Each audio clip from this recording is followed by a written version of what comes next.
Good day. Thanks for joining me for this session on coping with stress from natural disasters. My name is Jackie Butt. I am a social worker in the role of Provincial Groups Coordinator with NL Health Services. Before beginning this session, I just wanted to take a minute to acknowledge your participation and attendance in this virtual session. I want to recognize that if you're joining me, you're probably doing so because you've experienced the consequences of a natural disaster. Some of you, it may be a recent experience in the past days or weeks. Others, it may have been in the more distant past of months or even years ago. So again, I just want to take a minute to acknowledge that you've probably gone through something very stressful and difficult. For some of you, maybe one of the most difficult experiences in your life. And by joining here with me today, I'm hoping that you're going to get some information and some knowledge that's going to help you to work through the impacts of your experience for you. So whether you're joining from the comfort of your home, maybe returning after the experience of a natural disaster, or hopefully from another safe place with family or friends, I hope that you find this session helpful. You may want to take a moment before we get started to gather a piece of paper and a pen. There may be opportunities in the session where you want to pause and write some of your own reflections and thoughts. I'm also going to encourage you to get comfortable and find a safe place to kind of sit and maybe have a cup of tea or some snack available to you so you can be comfortable while you're attending. Of course, you can feel free to pause the session at any time and take a break, and maybe even pause and come back to it at a later time if you need to. So with that said, I'm going to just give you a little bit of an overview of what we're going to cover today and where we're going to head in the next hour or hour and a bit that we're together. So this session is going to explore the impacts of traumatic events from natural disasters. So we're going to be talking about some of the things that you may be going through or the loved ones around you may be going through as you've gone through an experience of a natural disaster.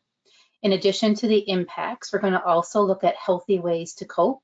We're going to explore some suggestions and resources and tools that may help you to move through the impacts in a healthy way. And related to that, we're also going to look at the opposite of some things to look out for, or maybe some not so healthy or not so effective coping mechanisms, just so you can pay attention and look for these red flags in yourself or loved ones. And finally, we're going to clue up with looking at how to access additional supports if you need them. So if this session is not meeting all of your needs, or you realize you need to have a little bit of extra support to work through the impacts, and we'll look at how you can access that. Before we get into the impacts and the coping, I just want to lay a little bit of foundation to make sure we're all on the same page and understanding what we mean by natural disasters. Obviously, people can experience trauma from many different types of events. This session is specifically focused on the trauma that occurs when we experience a natural disaster. So these are events that are causing significant disruption and destruction due to natural processes. There are different types of natural disasters, and these are some of the main categories that people can experience. So there can be weather-related natural disasters, including hurricanes, tornadoes, floods, droughts, heat waves, and blizzards. And we probably have had most, if not all of those in our province of Newfoundland and Labrador. There are also geological natural disasters, such as earthquakes, volcanic eruptions, tsunamis, and landslides. Again, we may have experienced many of these, may not be as public or as common as some of the other ones, but we've had some of these in our province through the years. And the final area is other, which includes wildfires, avalanches, and even space weather-related events. So the space weather-related events can be things such as solar flares, and these can impact our technologies and our communication platforms. So if you sign up for this session, you have likely experienced one of these events. If you're very unfortunate, perhaps you may have even experienced more than one. And so whatever the case, I'm hoping that you're going to be able to find the content here to be helpful. And these traumas are unique. Some of the symptoms and the impacts we're going to talk about, as well as the coping, can be applicable to other types of trauma, but there are some unique nuances to experiencing a natural event. So one of the things we'll also differentiate between is the direct and indirect impacts that you may be noticing.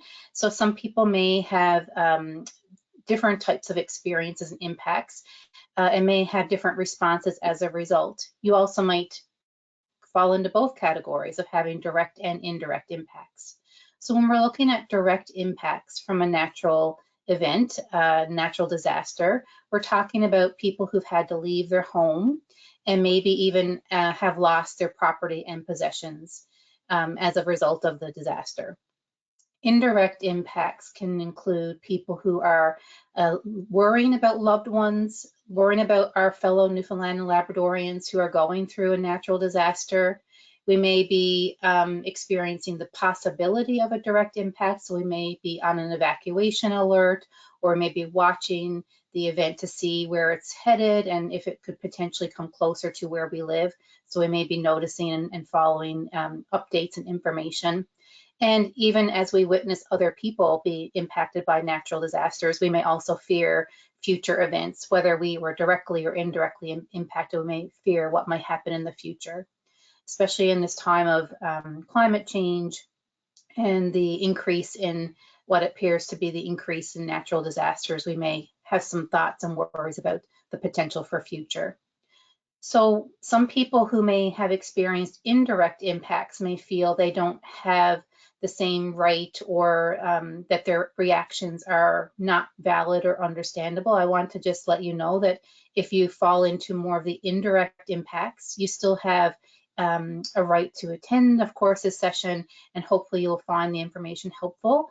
I want to validate that everybody can be impacted, especially in a province like Newfoundland and Labrador, where there is so much interconnection and support, and we do have a tendency to come together as a province when we're being impacted. So the indirect impact is not to be minimized or dismissed, but for sure, if you've experienced direct impacts, then I hope, again, especially you're going to find this session helpful in understanding and processing some of what you've gone through. So to talk about the impacts and the reactions to a traumatic event related to a natural disaster, we want to start with a foundation of normalizing that it is really common to have strong emotional and physical reactions. So this is not unusual, it's not abnormal, it's not the exception. In fact, it's most common and most normal to have reactions when you've experienced a traumatic event like a natural disaster. So whatever you're going through, and as we go through the impacts, hopefully you're going to see some of your own symptoms in what we talk about. And I really want to start by just letting you know that what you're going through and what you're experiencing is normal. Not only is it normal, it's also helpful to realize that the impacts can continue after the event is over and can sometimes take some time to ease off and subside. And depending on the severity of what you've gone through, it may even take longer. So some people may have noticed they settle back in once they're home and the event is over. Other people may take months or even sometimes longer to work through and to feel like they are settled or feeling more and able to handle what they've gone through. Depends on each person's individual life experiences and what they've gone through with the experience of a natural disaster. So these reactions are normal and they're understandable and make sense when we look at why we have the reactions that we do. And that's, again, what we'll get into in the first half of the session. So before we get into looking at the signs and impacts of disaster-related stress, I want to just give you the opportunity to pause the video here, and maybe you can take a moment to sit and reflect yourself. Sometimes in the immediate aftermath or the experience of going through a disaster-related stress, we may not have the opportunity to stop and process what we are going through. So again, whether it was a week ago, a month ago, a year ago, I'm going to encourage you just to stop and reflect on what were some of your experiences of impact? What were some of the signs that you can see in yourself that you were impacted by a natural disaster? And once you finish with that, you can unpause the video and we will look at some of them together. So before we get into specific examples of impacts, I want to just acknowledge what's happening for people when they experience a natural disaster. Our body is designed with a survival response to be able to react when there's threat and danger. We often talk about this fight, flight, and freeze response when it comes to coping with anxiety, and when we offer other services in our NL Groups program, such as our anxiety treatment group, we talk about the fight, flight, freeze in terms of an anxiety response and how we cope with that. The difference, though, when there is a natural disaster is that there is an actual threat to our safety. So when we talk about an anxiety response or anxiety disorders, we're often talking about reactions that are maybe more intense than the situation warrants, or when there may not actually be any threat to safety. However, that's the difference between an anxiety disorder and coping with a natural disaster, is that there is a sense of threat and danger. Whether the threat and danger is imminent and happening, or the possibility of it, there is nonetheless a sense of threat and danger. And so when our body experiences that sense of threat and danger, our survival brain activates the fight, flight, freeze response. The fight, flight, freeze is a way to help us survive and to get through any sense of danger. And so we can hopefully come out on the other side and be able then to settle back into our more relaxed state of being, which is ideally where we would be most of the time. So the fight, flight, freeze is exactly what it sounds like. Our brain sends a message to our body that there's a danger, and our body gets ready to fight the danger off, or to run away from the danger, or to numb and to not feel any physical pain or even emotional pain, because we may feel that there's no way we can fight or run from the danger. And so there's different things that happen in our body as that system is activated. So this image here provides some of the descriptions of what happens in our body. And these are all, again, automatic survival responses. We don't really have much choice or control over these responses. They're often very, very quick, and we may only notice them or be able to kind of identify them in hindsight. But it is helpful to look at these things as you're processing your own reaction to see what, if any, of these symptoms you've experienced, and understand that this is your body doing what it's meant to do when it senses threat and danger. So one of the first things that happens is our brain gets hijacked. So if we think about back in caveman days, if we were to be attacked by a bear or a saber-toothed tiger, we're not really processing, is that bear 5 years old or 10 years old? Do I think it's like 100 kilograms or 200 kilograms? We're just thinking bear, run. And so what happens is we're not really able to process all the information and all the details of the event or what's happening. So our brain gets hijacked, and we may not really be able to access all of the thinking, reasoning parts of our brain. We also might experience a light head or dizziness because of our faster breathing. So when we do experience threat and danger, our breath starts to change, become more fast and shallow. And that's trying to help us prepare for the need to run or to fight a danger. Then also our stomach is impacted, our digestion's impacted, because all of these other parts of our systems kind of go on the back burner. They're not necessarily the priority when we're trying to run or flee from a danger or to fight a danger. So we may experience things like having to go to the bathroom. We may experience upset stomach, nausea, butterflies, churning stomach. So this is a really common one that people describe when they're going through stress and threat and danger, is symptoms in their stomach. We may also notice that our muscles tense and contract. We may start to feel a lot of tension in our shoulders, which may also lead to headaches. We may notice our jaws clenching or our fists are clenched, and we just may feel unable to settle or relax. We also might notice trembling in our hands and legs. Some people describe that their legs feel like jelly. They may even feel like they can't stand up or they can't walk properly when they are experiencing this fight, flight, freeze response. And obviously our heart's beating faster when this is happening, because our body's trying to send blood to all of our extremities so that we can have the ability to fight and run from a danger. Our body might heat up, our mouth dries, and our eyes widen. So you can think about your experience especially in the immediate information that you may have been impacted or are being impacted by a natural disaster, and think back to what your body felt like in some of the immediate reactions. The thing is, though, in survival, we're only meant to be in this state for a short period of time. If you think back again to the example of caveman days trying to fight off a wild animal, you either fight the animal off or you escape or you are killed by the animal. And so it's not really meant to be something that we live in for days, weeks, months, or sometimes even years. So when we have this fight, flight, freeze response perpetuated over longer periods of time, and some of these symptoms last for longer periods of time, it does then also add to the struggle that we might notice and the intensity of the symptoms that we have. So for example, if we look at breathing fast and shallow, if we're doing that for 5 or 10 minutes or an hour as we are dealing with an immediate threat, our body can sustain that. However, if we're breathing fast and shallow over days, weeks, months, or longer, that then can have a ripple effect and other consequences. So these are things just to kind of notice and to kind of, again, reflect on what was your experience in your physical symptoms that you noticed and maybe are still noticing in your body. On that note, we're going to also look at the physical symptoms a little bit more just to kind of slow it down and to kind of help you think about what might you be experiencing. So as I go through these next categories of physical symptoms, thinking symptoms, emotional symptoms, and so on, I'm going to also encourage you to pause the video periodically, maybe after each category, and just reflect on specific categories of impacts for you. There may be other things that are not listed in these slides that you may have noticed, and you can also write those things down too.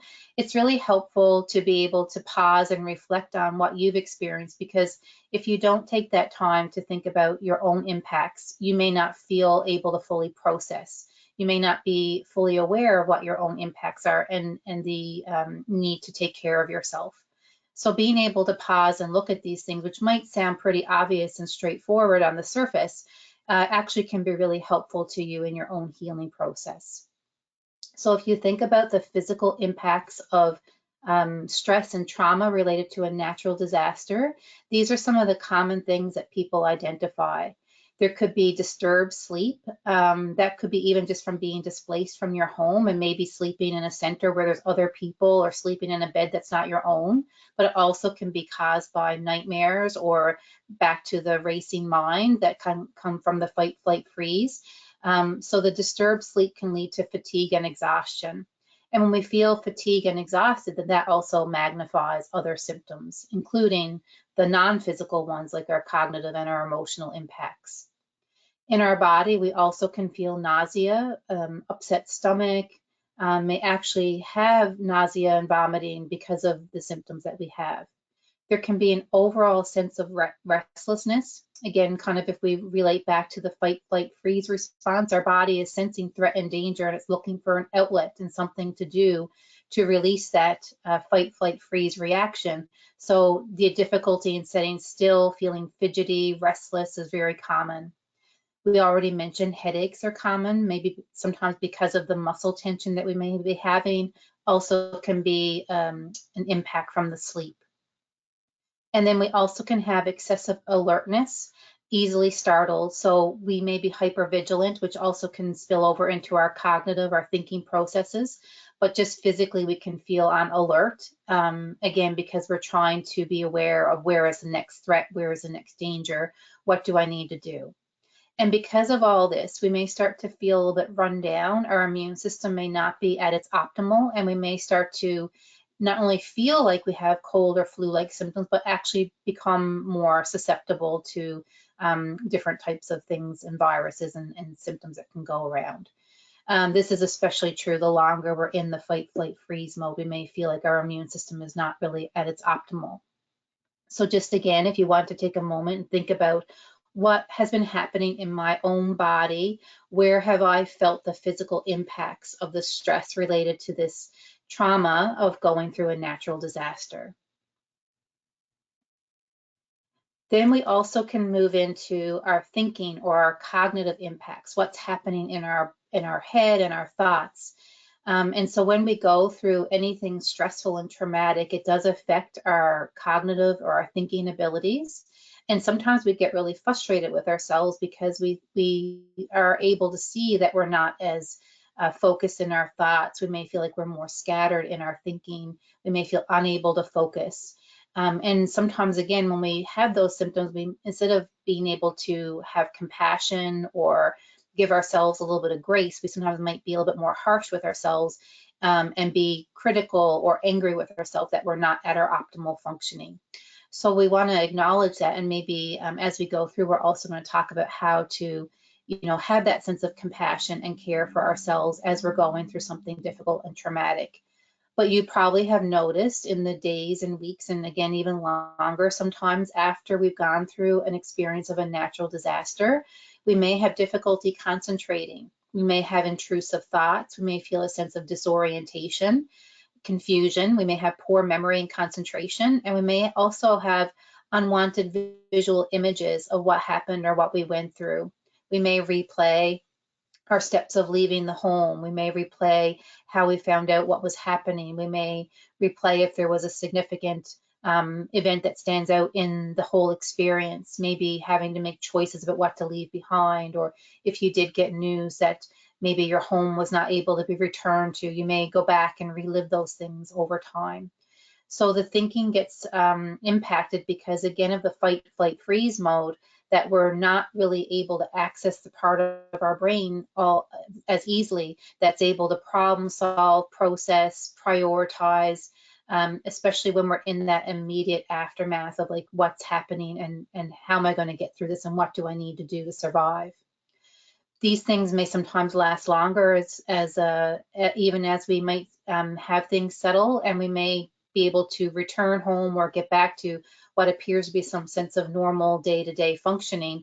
We may notice that some of these symptoms might still last, and we'll talk about in the second half of the session what to do and how to cope with that, and also how to get some help if you do find that these symptoms are lasting. But again, I'm just going to ask you to pause here and check in with your own self about how you're doing with your own thinking processes. Do you notice that you feel more scattered? Do you feel like it's harder to focus? And even in attending this session, you might notice that sometimes your mind drifts off or you get distracted, and just note that's normal. One of the things with this video is that you can go back and rewatch it or slow it down, or again, pause if you need to and rewind to rewatch or re-listen to things so that you can really have the time to process. The next area of impacts are emotional impacts. And again, this might sound very obvious to many of us to think that, of course, we will be emotionally impacted if we've gone through a natural disaster. But sometimes what seems obvious on the outside may not always be so obvious when we're going through it. So we want to, again, take some time to acknowledge that there are a lot of emotional impacts when we go through any type of stress. But for sure, if we've experienced all of the complications and the unknowns and the fear that go along with a natural disaster, many, many emotions are expected and normal. So pretty well, we can simplify it and say that every emotion is normal and possible as we're going through the stress. However, we do want to highlight a couple that are especially relevant and common and maybe hard to cope with. Sometimes when we don't understand our own emotional reactions, that in and of itself becomes more problematic. So if we don't understand that it would be understandable to be depressed or that it's normal to feel guilty, we also, like I said earlier, may start to judge ourselves and say, what's wrong with me? Why am I feeling this way? This is not how I'm supposed to react. And that reaction of judgment and criticism of ourselves can actually magnify the struggle that we go through. So being able to take a moment to really allow ourselves to feel our feelings, to name our feelings, and to understand our feelings is really important. So of course, one of the most common emotions that we would think of people experiencing as they go through a natural disaster is fear. And again, unlike when we think about more of an anxiety disorder, the fear is very specific for a natural disaster and it has a specific cause, and there is a validity in the fear because there is potential threat to our very life, but also to our belongings and to our loved ones, to our pets, to our property, to our possessions. So fear is a very understandable emotion. Not only are we feeling fear for our own immediate surroundings or our own immediate connections, but we may also feel fear on a larger scale. Fear for other people who are going through things, and as I mentioned earlier, fear for potential future similar events to happen. So fear is a big emotion that we would want to acknowledge when we think about going through a natural disaster.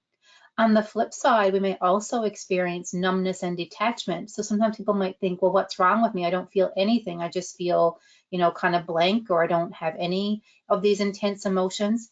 If you think back to the fight, flight, freeze that I mentioned earlier, the freeze is when we feel there's no options for us, or we may feel overwhelmed by powerlessness, feelings of like that there's nothing we can do. And so when we feel that, we may go into the freeze mode, which would lead to feelings of numbness and detachment. We just feel like we're not really feeling or going through things, that there's a sense of distance between things.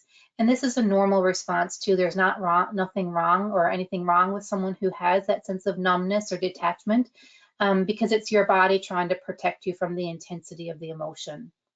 We may also experience feelings of guilt, depression, anxiety, and panic. We may notice that we start to feel more tearful. We may cry more easily than we typically would. And there may be a profound feeling of sadness, especially if there are losses attached to your experience of a natural disaster.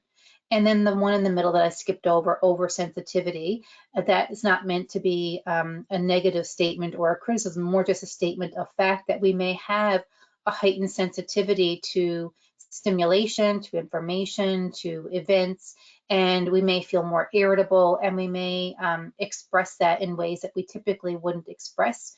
We may just feel more raw and more overwhelmed than we typically would.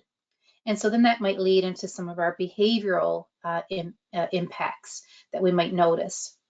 So because there's so much that we're trying to process and deal with, sense of danger to our existence, to our loved ones, to our home, to our property, to our communities, we may, with all those emotions, then not know how to cope. And so sometimes we might use ways of coping, or may behave in ways that are not what we would typically do.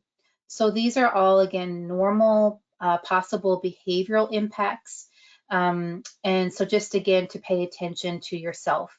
Sometimes people may start to use more alcohol or drugs as a way to numb the intensity of the emotion. They may also turn to other types of behaviors that help them to numb. So that could be excessive use of technology, or zoning out, watching TV or on their phone. So we just sometimes might feel in the overwhelm of emotions that we just don't want to deal with things, or we want to escape. And so some people might notice that there's some of those distraction or substance use escape mechanisms used to cope. So this is a potential behavioral impact. With the difficulty concentrating, perhaps the poor sleep, those cognitive impacts, we might notice that there's a difference in our work performance. We may not be able to focus like we normally would at work. We may not be able to get tasks done as efficiently as we normally would. So we may notice that our work performance is different. And that doesn't necessarily only have to do with work outside the home. It could be even the work and the tasks that we have to deal with, some of the logistics of dealing with a natural disaster, maybe contacting insurance, maybe getting household things done, just those types of things. Just being able to make decisions and to follow through with tasks overall can be difficult. Some people might notice that they are becoming isolated and withdrawing as they go through the stress related to a natural disaster. This may be as a result of feeling, again, that sense of overwhelm, or trying to cocoon and to not have any more events that cause stress. So people might feel it with their lower threshold, their higher sensitivity. They just want to kind of withdraw from people and places that they normally would be around. And that might also include withdrawing from activities that they would normally engage in. There might be a difficulty in maintaining balance in life, and there might be more intensity of emotion. So we mentioned in the earlier slide that there could be more tearfulness. There could be, in terms of irritation and frustration, there could be maybe being a bit shorter fused and saying things that you wouldn't normally say, or being a bit more abrupt than you normally would be when you're responding to people. You may just overall feel like you're not really acting like yourself that you would normally be like. And again, I'm going to encourage you, if you notice these symptoms or any other changes in your behavior, that you make note of them, notice them, but also try not to judge yourself or to be overly critical of yourself. We're going to talk more in the second half around the idea of compassion. And so this is a really important piece of coping, is to be able to look at yourself and be able to understand that you're going through and have gone through a really difficult life experience. And of course, it's going to impact you. So I'm going to pause again to allow you some time to think about your behavioral impacts, and also back to the emotional impacts, if there's anything else that you want to acknowledge or reflect on for yourself. You might also want to think about your loved ones or people that are close to you and notice what you have seen in them and their impacts. As you clue up your own reflection of how you have been impacted, how you've experienced your own journey through this event of a natural disaster, I'm going to stress again that these reactions are normal. They can be distressing, but they are really a part of the healing process that your mind and body need to go through. It's not really possible to bypass these reactions and to just skip over and to get back to normal, whatever normal might be. We really do need to create space for ourselves to go through, because again, it's the body's natural fight, flight, freeze reaction that cannot be put to the side or stopped. It needs to be worked through and understood so that we can get out the other side and hopefully get back into what we call the relaxation response. So these parts of the impacts can be quite distressing. They're not comfortable at all, and they're often quite unpleasant. But if we don't allow ourselves to go through it and understand it, then that also can add to our struggle. When we look at all these symptoms and impacts, and you think about your own and you think about your loved ones, you might notice that there are lots of different things happening for everybody. No two people are going to always react in the same way. And it's really important to be able to allow space for all the reactions that people might have. And so different people are going to have different responses in high stress, and this is okay and normal. So just because you have one reaction and another person has another does not mean that your reaction is wrong or that there's something wrong with you. So I really hope that people can understand this from the first half of the session, that your body is doing what it's needing to do to prepare and to deal with a sense of threat and danger. Your brain, your survival brain, is activating the fight, flight, freeze response. And you're going to have these symptoms, and maybe even, like I said, some that are not necessarily listed on the slides. If you have any that are seeming particularly stressful or concerning to you, as we'll get into in this next half, you can certainly reach out for help and see if you can get some supports. But overall, it's really, again, common for people to have quite a range of symptoms. And the symptoms can change from day 1 to day 30 to day 60 to day 150. They're not going to be the same necessarily through all the different stages of your processing. So again, allowing that opportunity to check in with yourself as you go through this healing process and be able to notice how things might ebb and flow or change.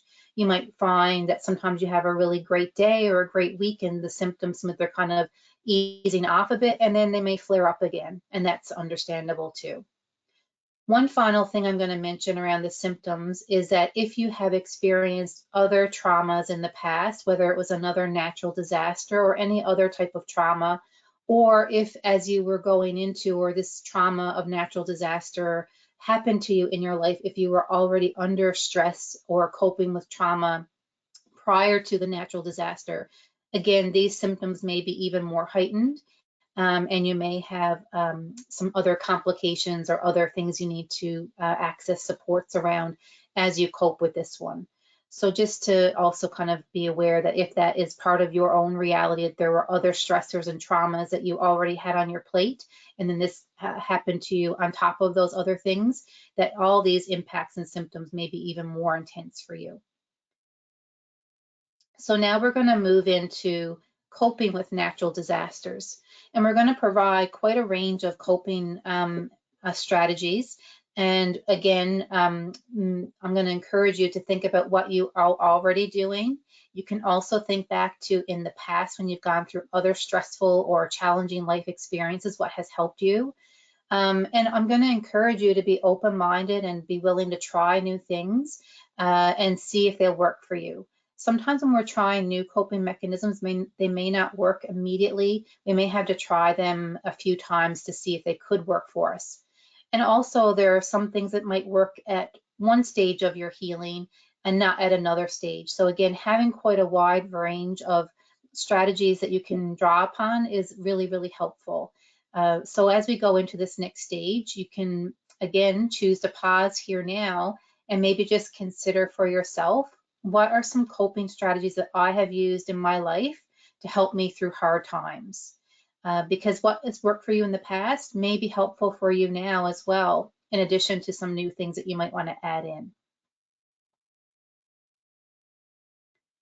So we're going to start in terms of coping mechanisms with looking at our physical well-being. So I'm going to refer back again to the explanation of the fight, flight, freeze response in our body when our body is preparing to run from a danger, fight off a danger, or to numb and escape with that process from a danger. So there are a lot of things that happen in our body when we're going through stress and trauma. And so one of the most concrete and straightforward places we can start in terms of coping and working through the impacts is with our body. Certainly, we don't want to add any extra stress to our body by not taking care of our physical well-being. Because when we, even if we're not going through a traumatic event, if we don't do these basic things here, that in and of itself can send signals to our brain that there is threat and danger and can activate the fight, flight, freeze. So again, these ones are pretty concrete and maybe more straightforward, but that's not to say that they're easy to do, especially if you've been displaced or you're not in your own home. Some of these things might be more challenging for you. So again, as we go through all of these different coping mechanisms and strategies, even this first one here, I don't want you to feel overwhelmed that you have to do all of these things all at the one time. If you're really far away from doing these things and you've slipped from just the basics of your self-care and your physical well-being, if you can even start with one thing, one small step to start to notice and take care of your body again. And then as that becomes more sustainable or attainable, you can add in another thing and another thing. So this is another impact, is if we feel like we have to address and fix everything all at once, then that's not going to be effective or realistic. So as we go through these strategies, really, again, be gentle with yourself and think about what is one little thing I can do today. So when we look at our physical well-being, the first thing we want to look at is, can we try to maintain or get back to a healthy eating? So when we're displaced or when we're not in our own home, it may be that we're just grabbing whatever we can get whenever we can get it. We may be noticing we're eating a lot of junk food, or we're skipping meals. We may not be eating enough, or sometimes we might be eating too much because it might be a stress reaction. So if you can think about what would be a realistic goal to get back into eating balanced, healthy meals throughout the day, and ideally that food that has nutrition that your body needs to be able to function, that would be a really important step to take care of your body and to help you be an optimal place to then work on the other parts of your healing and your coping. Related to the healthy diet, we also want to acknowledge the need to stay hydrated and drink water. I know, again, even for me, like sometimes in the busyness of life, sometimes just remembering to have that water is a challenge. So for sure, when you're going through a really stressful event and you may be displaced or not in your normal routines, remembering something as simple as drinking water may not be simple anymore. So can you take some steps that you can become more mindful of drinking water? Maybe there's a water bottle that you can make sure you always have, close at hand that you can drink from through the day. You could have a goal that you're going to drink so many bottles of water, for example, through the day. So that's another straightforward, but again, not necessarily simple thing when you're going through the stress of coping with a natural disaster.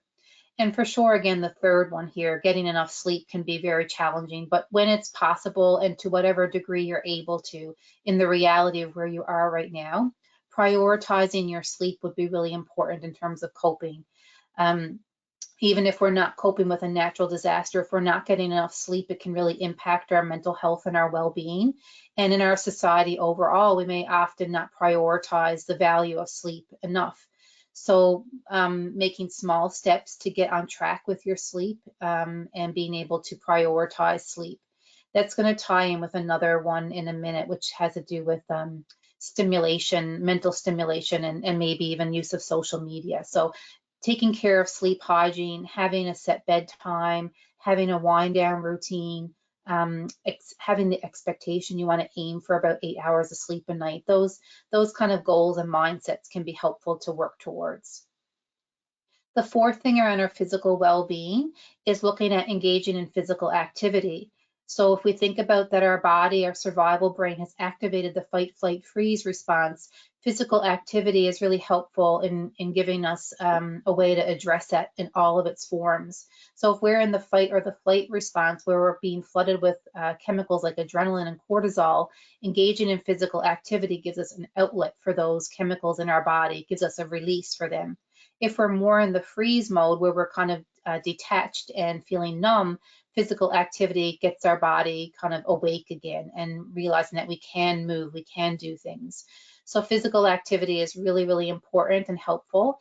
I always like to let people know that when we talk about physical activity, we're not necessarily only saying you have to go to the gym, for example, and work out for a half an hour or an hour to be effective.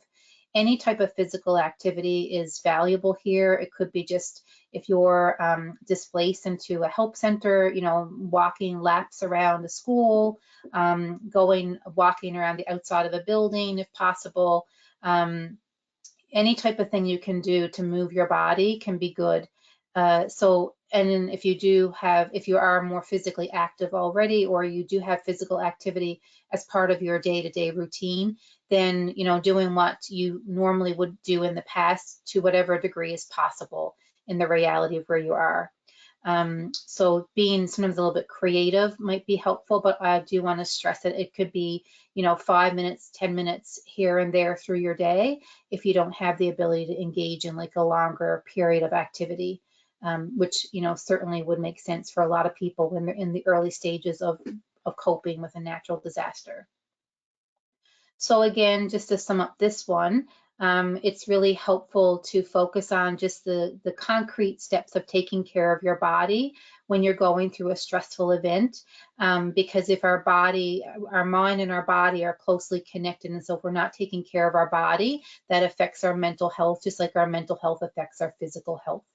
So as I've done already through this session, I'm going to offer you the opportunity to pause the video here and maybe just write down what are you already doing that you want to give yourself credit for in taking care of your physical health. And if there's one thing that maybe you want to try to take on to take care of your body a little bit more right now, a realistic goal for you to set for yourself, that would be a helpful thing.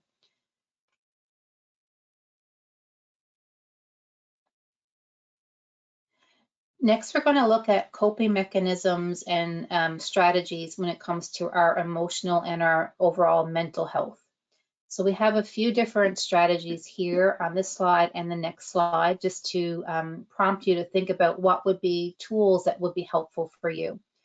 The first one, again, like some of the information we share, might sound really basic and straightforward, but it's so important that it deserves to be acknowledged. And even though it might sound basic and straightforward, it doesn't mean that it's always easy. There's lots of barriers and things that get in the way of us taking care of our emotional and our mental health. So we want to really help you think about what would help you to be able to follow through on these tasks. So the first one is to acknowledge and express your emotions. Well, if we go back to the first part of the session, if you don't even know what you're feeling or what you're experiencing, it's hard to express it. So that's where it starts, being able to just even allow yourself some time to reflect on, what am I feeling? What am I going through? And then the next step is to give yourself permission and to seek out opportunities to be able to talk with other people about it. So that's the next part of seeking support from others. It could be you are talking to your family, it could be to your friends, it could be to someone you're just meeting as you're going through this experience. It could be a professional that's available in disaster response that's being provided as a support to people as they're going through these events. You may already have an ongoing support person or a therapist that you have, but you need the opportunity first to be able to process and acknowledge to yourself, and then allow yourself to have permission to talk about it. Sometimes when we talk about things out loud, similarly, if we also can write them down, we are able to process more fully what we're going through.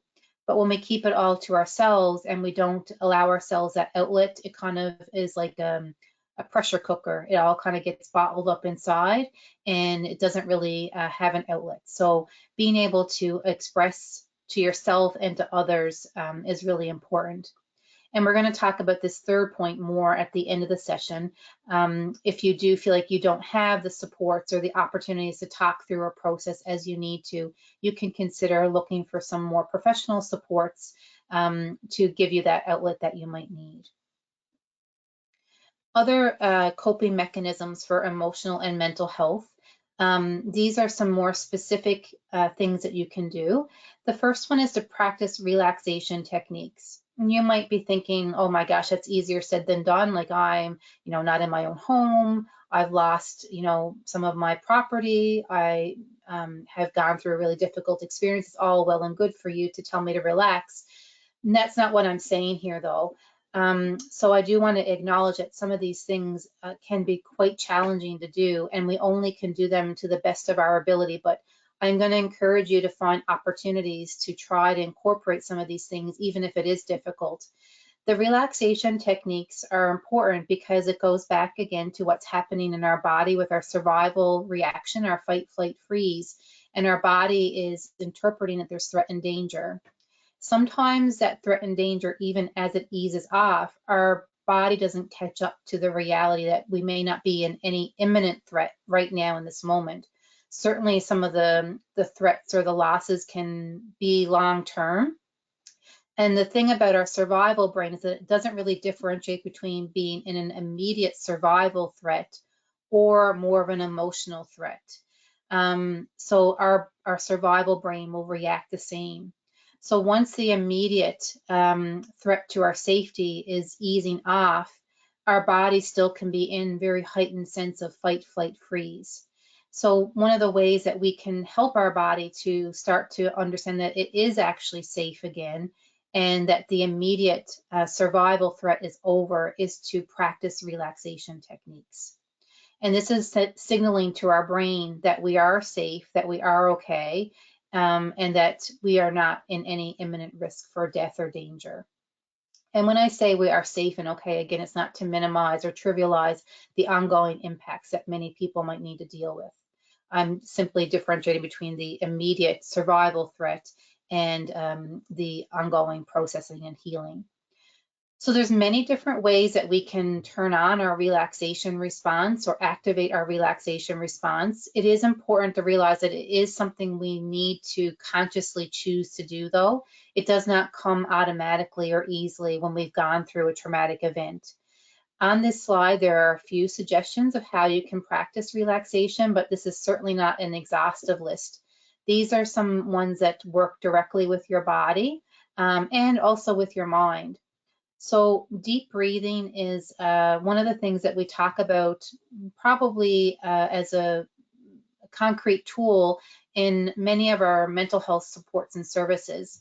If we recall back to the explanation of fight, flight, freeze and what's happening in our body, we understand that when we are activated, our breath becomes very shallow. And that in and of itself can signal danger to our brain. So mindfully practicing deep breathing can be really, really important.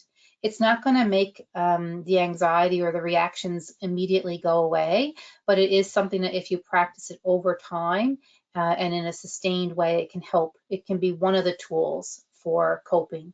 No one tool in and of itself, I should say, is going to make everything okay, but it's all of these things in combination and using them over time that will help you to move towards back to, again, your normal or your healthy coping.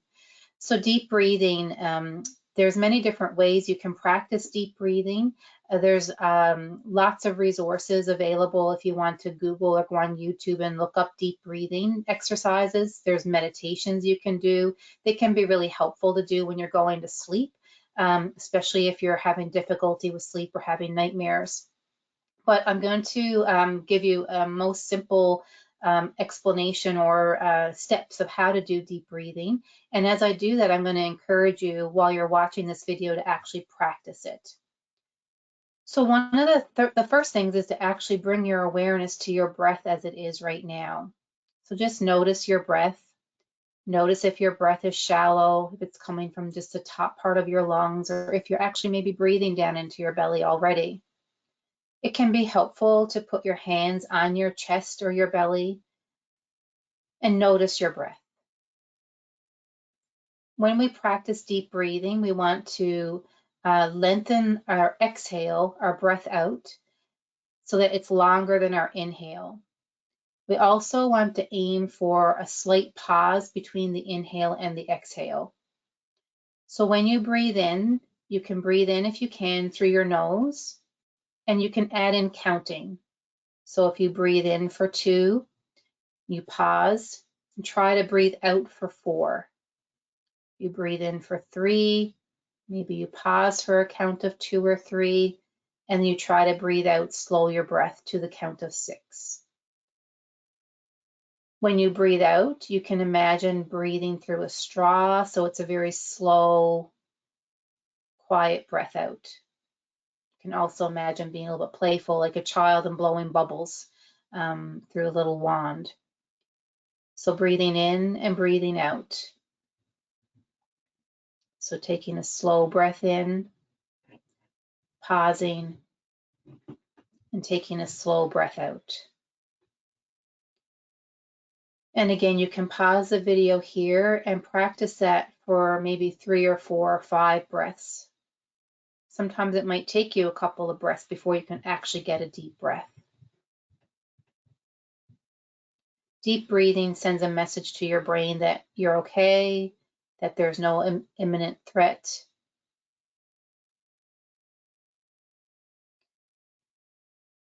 So practicing the deep breathing periodically through your day can be really helpful, bringing your awareness to your breath and taking some deep breaths.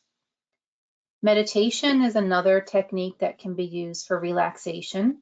There's different types of meditation. Some people I know often give feedback like, I can't meditate because I can't sit still or I can't stop my thinking.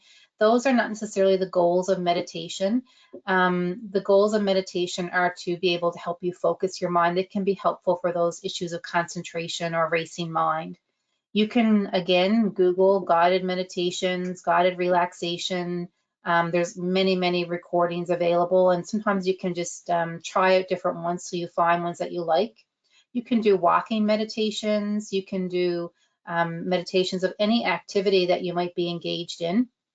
Just a way to focus your mind and be in the present moment, which leads to the third example of a relaxation technique here, which is mindfulness. Mindfulness is about, in its simplest form, bringing your awareness into the present moment. So when we are going through a natural disaster, we, of course, may find that we are reliving the events that happened leading up to and during the event. And we also might notice that we're skipping into the future of what's going to happen next week, 5 minutes from now, next month. So we often are in the future or in the past. Not only when we go through a natural disaster, but just for many of us in our day-to-day life, that's where we spend a lot of our time, reliving the past or worrying about the future. So mindfulness is about being in the present moment, in this moment, right here, right now, and asking ourselves, where do I need my focus to be? What is most important to me in this moment? There's many different ways we can practice mindfulness and many different things we can do in this present moment. But again, for the purposes of this video, and just to introduce it as a coping mechanism, being able to mindfully choose to be mindful, which is a little bit of a trick, is to consciously say to ourselves, where am I right now? Where do I want my focus to be? I am here right now in this moment. What's most important here? And when we catch ourselves in the past or in the future, we can ask ourselves, is this helpful to me right now? Because sometimes we do need to think about the future. We may need to problem solve, or we may need to deal with something, or it is sometimes helpful to process what we've gone through. So we might want to think about the past. So if in the moment we decided that's what we want to do, then that's fine.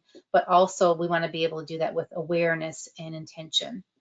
So these are some things that can help bring us into a relaxation response and can help us with that fight, flight, freeze. In a more concrete, tangible tool for our emotional and mental health strategies, we also might want to look at limiting our exposure to triggering information. Of course, when we're going through a natural disaster, we want to have all the information we can about what's happening, what are the updates, what's the news that's being shared. But there can get a point where that becomes unhelpful and unhealthy. So being able to make some mindful choices about how much we're going to be looking at the news, what news sources are we going to utilize, what are the helpful ones, what are the truthful ones.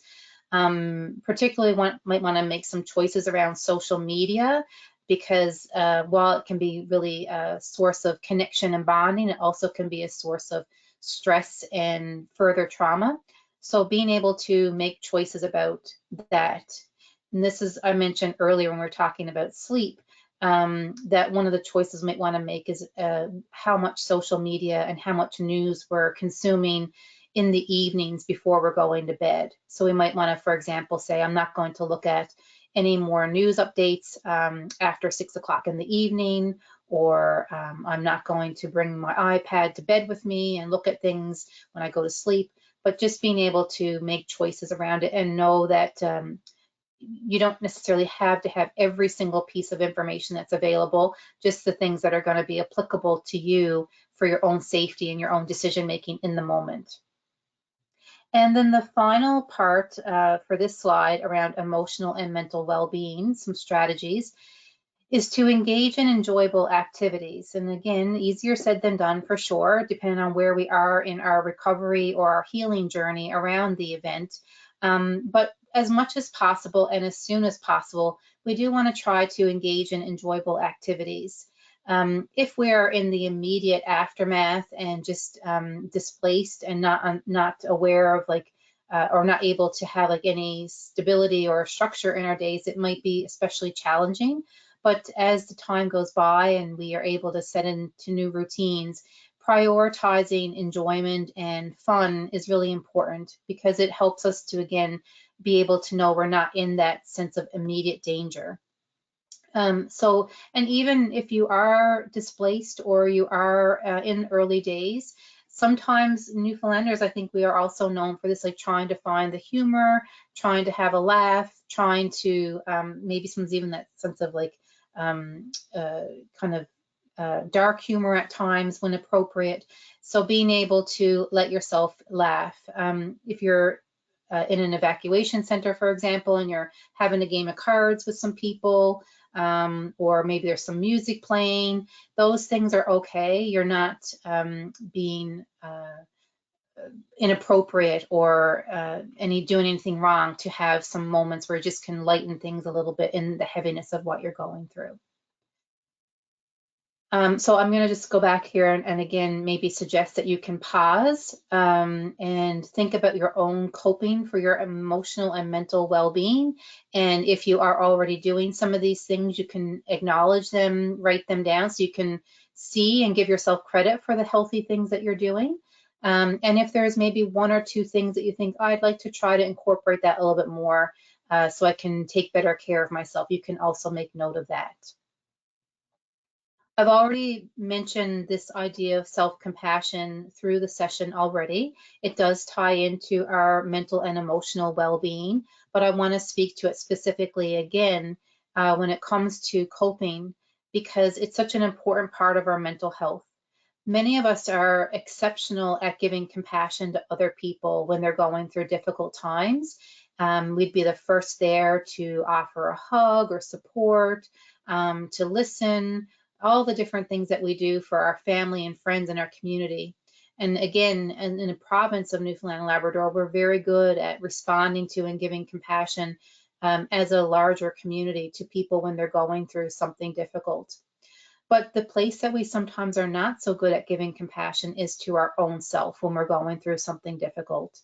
So I'm going to encourage you to think about your own behaviors and your own mindset when it comes to being kind to yourself and understanding that you are going through something very difficult and challenging, and giving yourself that kindness and care that you would give to another person if they were in your shoes.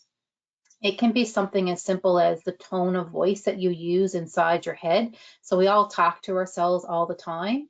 And sometimes, again, just the tone that we use and inside of our own head that nobody else can hear can be very harsh and critical. So can you soften that? Can you soften your voice that you use when you're speaking to yourself? Can you say nice things to yourself? Can you literally say to yourself, this is really hard. I'm going through something so challenging right now, and I'm not really at my best, or I'm not able to function like I normally would. I'm going to be gentler with myself. I'm going to give myself some grace and some opportunity to pause and take care of myself. So this is really helpful, especially when it comes to looking at how we're impacted and how we're coping, because as I've already mentioned, when we judge ourselves and punish ourselves for our natural, normal reactions, we're not really helping. We're actually making our healing and our coping much more challenging. So when we see ourselves not being at our best, or maybe doing something that wouldn't be typically how we would react, we can be accountable and we can, work on changing it. But we also can start with saying, "Oh, that was really difficult, and I'm not at my best right now. So maybe I was a bit more snappy in answering that person's question. Rather than beating myself up for it, I'm going to give myself some compassion for that." So this is ways to cope with our emotional well-being. Now we're going to move into just some concrete practical strategies for coping. These again may be helpful in the immediate aftermath, but also in the ongoing coping that may be the experience for many people. But especially in the immediate aftermath, some of these things may be challenging, but to the best of your ability, trying to establish these things. So the first one is to establish a routine. So when we are going through a natural disaster, most people's day-to-day routine is going to be impacted. Whether you're directly or indirectly impacted by the natural disaster, there can be disruptions to your day-to-day routine, which can tie into the third one there, seeking reliable information, because some of our routine becomes about when is going to be the next update, when do I have to listen to the news, do I need to prepare for something? So being able to, within even the upheaval and the uncertainties, being able to establish a routine. Some of this might go back to taking care of our body. So we might decide, like, I'm going to still get up at a certain time. I'm going to eat my meals at certain times. I'm going to listen to information. I'm going to kind of coordinate around when there might be, for example, a government update on information. If you have children, maybe like making sure if they can get to school, they still get there. If you have medications that you need to take, that you still take them. So that might be very, very basic and concrete things that are in your routine, but still being able to have certain things that kind of structure your day so that you're not completely directionless or without any focus. So that's one practical strategy. Another really big piece of coping is to try to limit major life decisions in the immediate aftermath of a natural disaster. This is not the time to be making career changes or decisions about relationships, any of those types of things. You're already going to maybe have some decisions you have to make around your property or dealing with insurance or things like that sometimes. So only making the decisions that you have to make in that time would be really important. And remember, our brain is not really optimally able to problem solve and to focus. So if we're trying to add in other decisions at that time, it's more stress and more things for our brain to have to deal with when it may not be the best time to do so. I kind of already started to talk about seeking reliable information. Unfortunately, we're in a world where social media is not only really positive, but also can be challenging. And one of the ways that might be the case is by, unverified or unreliable information. So finding your sources that you use, that you would seek the reliable information from, is really important in terms of a practical strategy, because you might find that you're trying to cope or react or respond to things that are not actually real or happening, and that might add to the stress of what you're already going through. And a fourth thing that would be really helpful when we're going through a natural disaster is to connect with your larger community. So that might be your immediate town, it could be your family, it could be your neighbors, it could be, in our case, again, in our province, the community of the whole province. So feeling a sense of connection and support from your whole larger community. But again, to decrease the sense of isolation or needing to figure out on your own, or feel like there's no supports, or that your reactions are not typical, being able to connect with others, to have that sense of support and connection is really, really helpful when we're going through a stressful time. Now, when it gets into more long-term recovery, understand that this does not end just, when your displacement is over or alerts are over or those types of things, that for many people, there are lingering impacts, and ongoing recovery is part of the experience. So we want to encourage people to understand that that is, first of all, true, that, if you have, for example, been out of your home, and if you're fortunate to be able to go back to your home, that doesn't mean that the impacts are over. For some people, they may not be able to go back to their home, so we can objectively or concretely say that there's a longer journey, but we may not really understand the emotional aspects of that, or the cognitive aspects of the impacts that might be ongoing.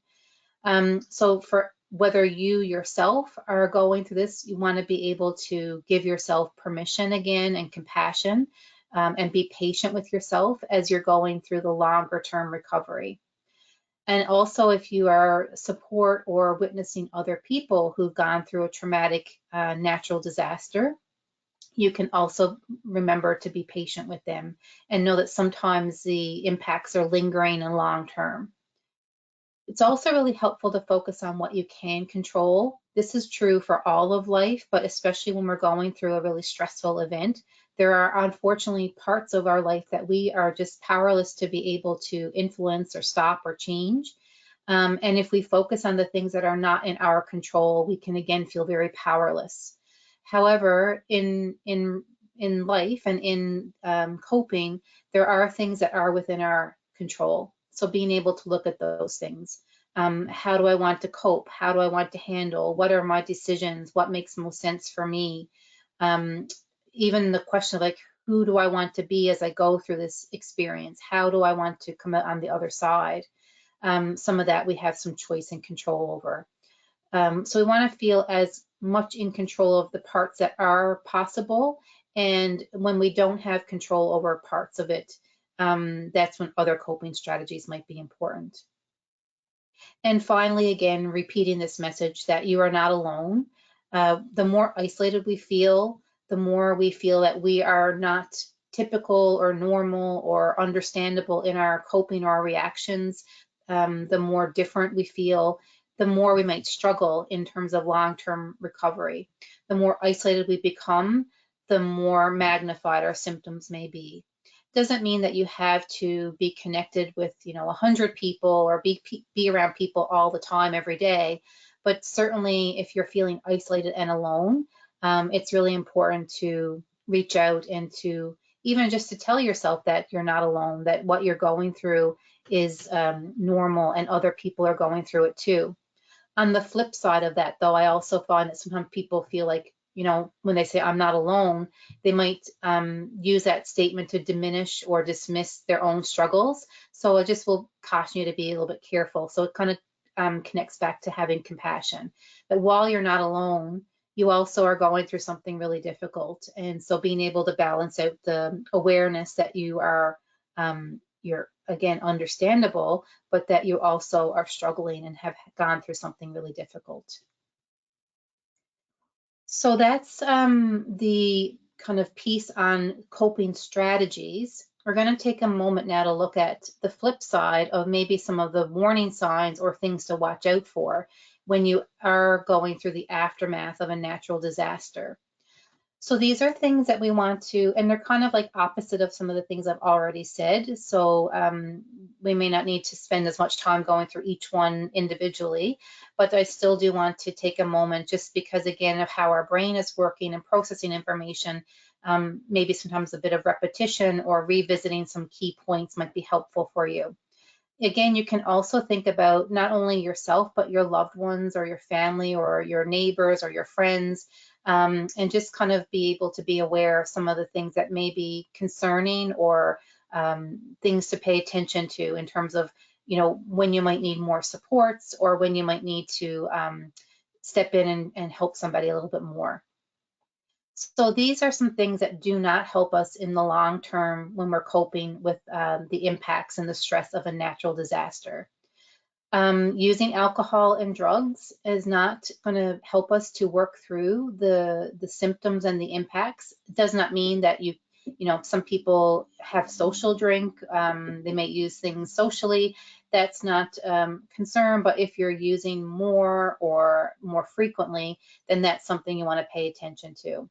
Also, some people may have pre-existing concerns prior to a natural disaster, and they may notice that they relapse or their patterns become even more severe. So being able to pay attention to your own patterns of alcohol or drug use. Are they causing impacts for you? Are they becoming more frequent? Sometimes people might say, well, I don't have to use, I'm just wanting to because I just want to unwind. I've just gone through a hard time. And again, just pay attention to more maybe the facts about how much are you actually using and how frequently, and then what happens to you when you do use substances. We also want to pay attention to if someone's extremely avoiding the talking about an event. So if you're not able to talk about what you've gone through, whether again it was like last week or last month or last year, if you're not talking about it and you're keeping things bottled up, then that would be unhelpful in the long run.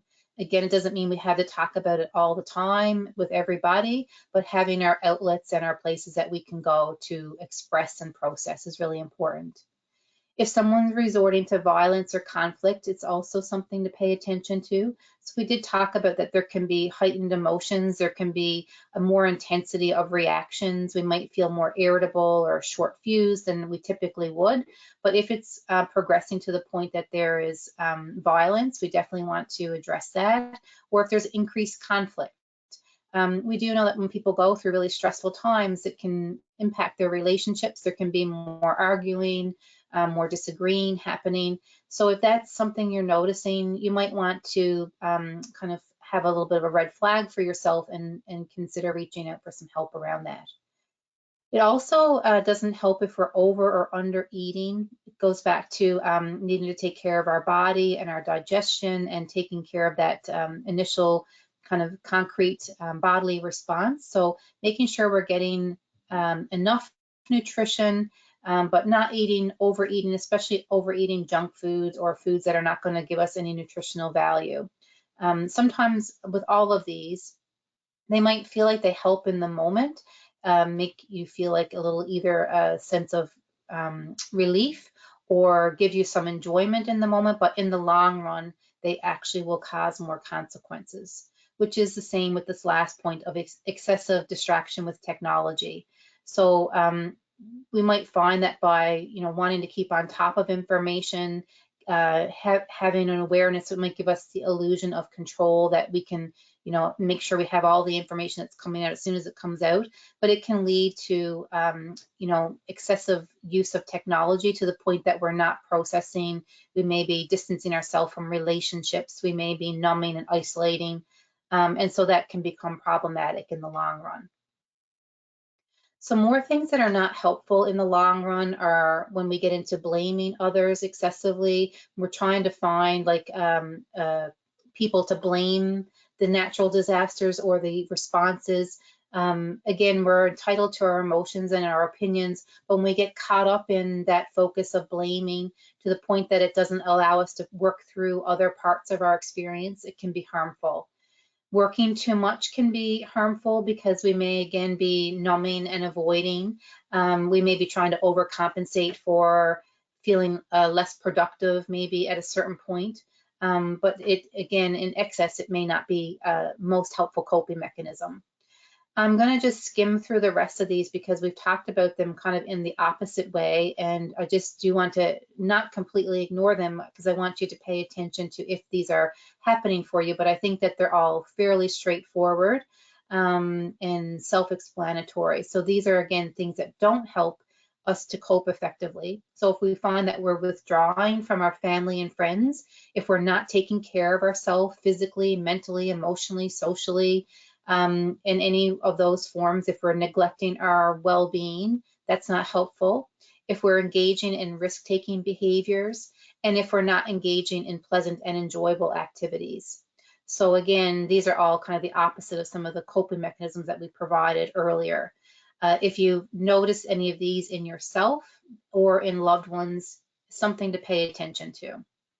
Maybe in the immediate aftermath of a tragic natural disaster, some of these things are somewhat understandable, but if they're prolonged and they're ongoing, then we want to pay attention to them. Skipping a slide. So just a short note here, just to acknowledge the impacts on children. This session does not go specifically or in depth into specific reactions and impacts and coping for children, but I do want to highlight it for any of you that are parents. One of the best things you can do for your children is to take care of yourself, because children are going to look to the adults in their life to gauge how serious something is, and they're going to also, in their own way, learn how to cope and react to stress and trauma from the adults that are in their environment. So it is, of course, important to acknowledge that natural disasters can leave children feeling frightened and confused and insecure. They can respond by demonstrating all the same emotions and all the same impacts that we can, but just in their own child-like version of those things. And so what you might notice is that children might become more intense in their emotions. They may kind of act out a little bit more behaviorally. They may, in their own having a short fuse or being confused or overwhelmed, you might sometimes see what we might sometimes call behavioral problems, but they're really just ways that children express their emotions. So you just want to pay attention to any changes in your child. We don't necessarily need to overreact, and you know, again, same with adults, don't need to make it into a bad thing that they're having emotions or reactions, but we can provide extra support, we can provide extra comfort, and some of the same things that we talked about that were helpful for adults are also helpful for children, trying to establish routines as much as possible, you know, helping them be able to talk about how they're feeling, but knowing that children don't talk about it in the same way that adults do. They may show it more in their play or in their behaviors. So being able to be taking care of yourself so that you can be regulated and well is one of the best things that you can do for your children too.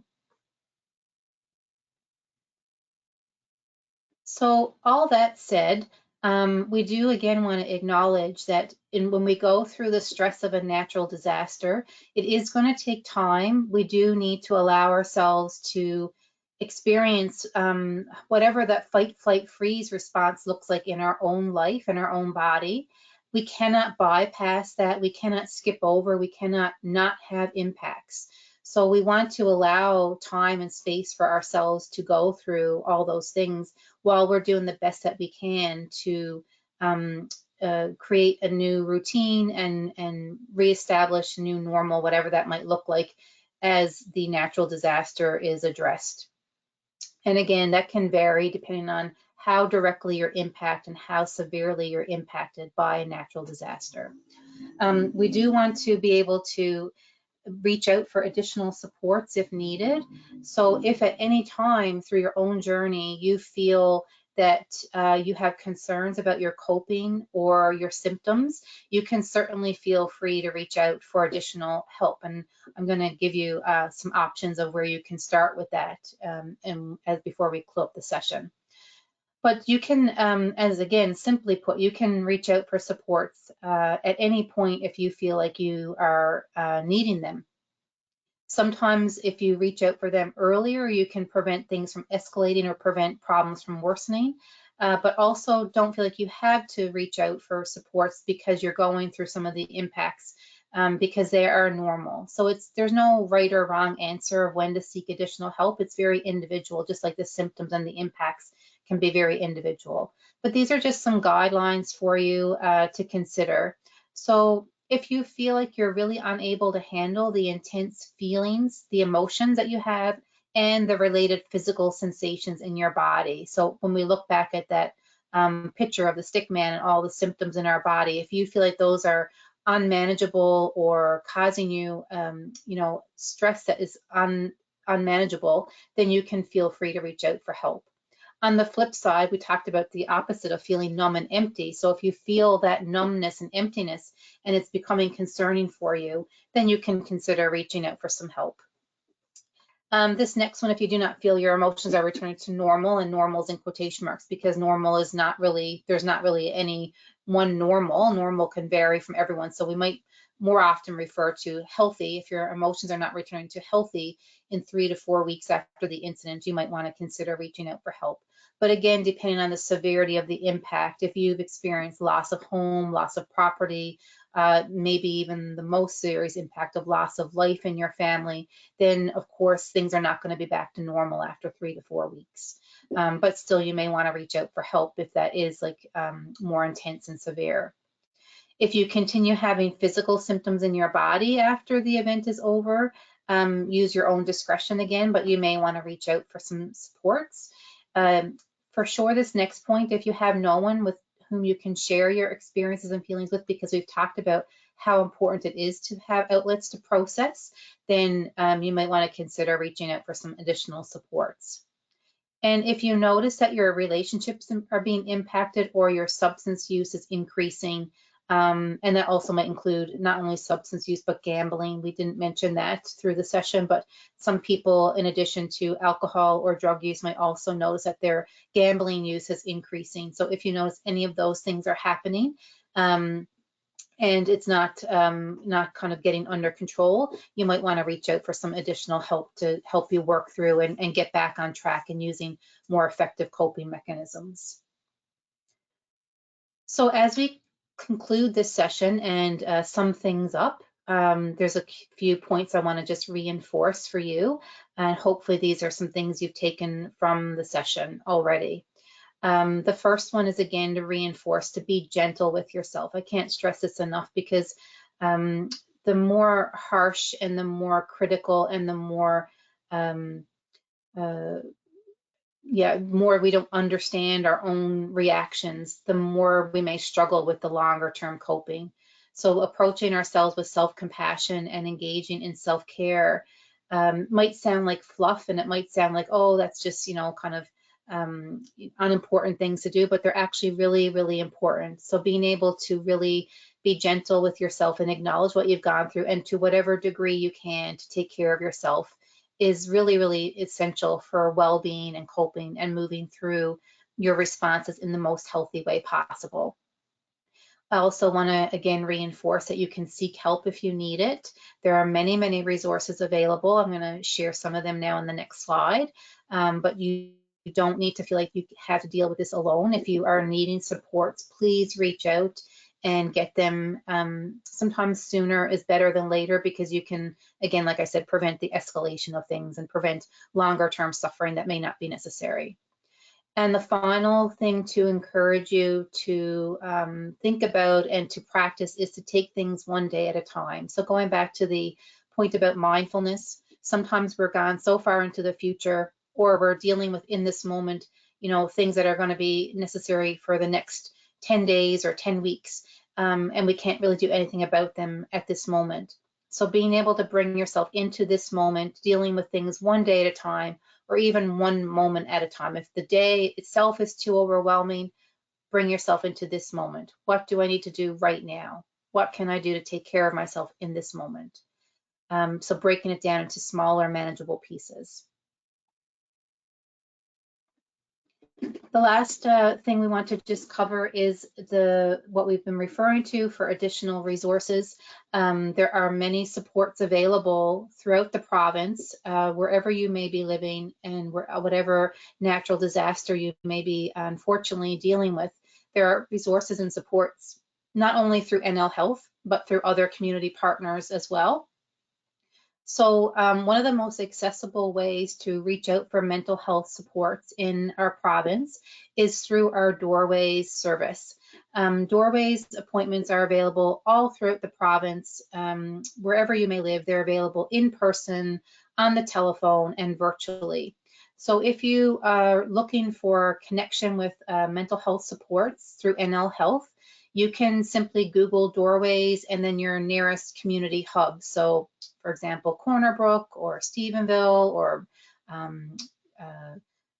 Bay Roberts, St. John's, Corner Brook, wherever you may be living, you can Google like the larger center that you would normally go to for your health services and Doorways. And you'll find there then the information on where your Doorways office is located, the phone number to call, and the hours of operation. So most places in the province, you can access a Doorways appointment, if not the same day, then the next day. So it's very, very quick and timely. And it's a very powerful, helpful, effective service to access. You can also call rather 811 and be able to speak to a healthcare provider, and they also can help you access services that you might need in your community. And then another option is a really important community partner with NL Health, which is LifeWise. LifeWise is a organization that provides peer support to people who have mental health struggles. And so they operate many different options for services, but one of the ones we want to highlight here in terms of coping with natural disaster is their provincial warm line. This is a number you can call from 9:30 in the morning to 8:30 in the evening, and you can talk with a trained mental health peer supporter. This is especially helpful if you feel like you are more isolated or you don't have anyone you can reach out to talk to, and you're looking for that support and processing. It's a fabulous support available in our province, so that's a really great option to have available to you. So these options will either give you directly what you need and meet your needs, or they can be a touch point for you to access other services that may be helpful for you. So please feel free to reach out to any of these if you need additional supports to cope with your own experience of going through a natural disaster. The last thing I'm going to put up here as we clue up and as I say my final words is just an evaluation on this session. If you feel so inclined, we would appreciate any feedback that you might have for us on this session. If you found it helpful, if you have any suggestions for improvement, or if you have any additional things that you would like to have covered in a similar format of a video. So this is an anonymous evaluation, and it comes back to us in a group formatting so we can have some feedback on the session. So as I clue up, I just want to reinforce again the coping strategies that we've provided and normalize your responses. I want to thank you for taking the time to attend this session and really acknowledge your own effort to take care of yourself by taking the time to attend and watch this. If you want to share it with somebody else that you think might benefit from it, then by all means feel free to share the link or how to access it. And if you want to come back and watch it again or watch parts of it again, just to remind yourself or reinforce, you're certainly welcome to do that. Sometimes when we go through a natural disaster or any other stress, we might also want to access some other supports. You may be interested to know that we have other recordings available and we'll have more to come in the future. But we also offer a service called Wellness Wednesdays, which is every Wednesday evening from 6 to 8 Island time. We cover a variety of topics related to mental health. So some of the things we talked about in this session today, we actually have full sessions on for our Wellness Wednesdays. So if you go to Bridge the Gap and find our calendar, the Wellness Wednesday sessions are on the calendar on the first page. And you can sign up and attend them every week if you want to, or you can attend them just as the topics are of interest to you. So if any of the topics that we covered here on coping, you'd like to get some more information on or go a little bit more in depth into, you might find those Wellness Wednesday sessions to be helpful. So that's another option that you might want to consider. But again, to thank you for your time, and I hope that you found this session helpful. I hope that you have some takeaways that you can apply to your own coping, and wish you all the best as you continue in your recovery and your healing from the experience that you've gone through.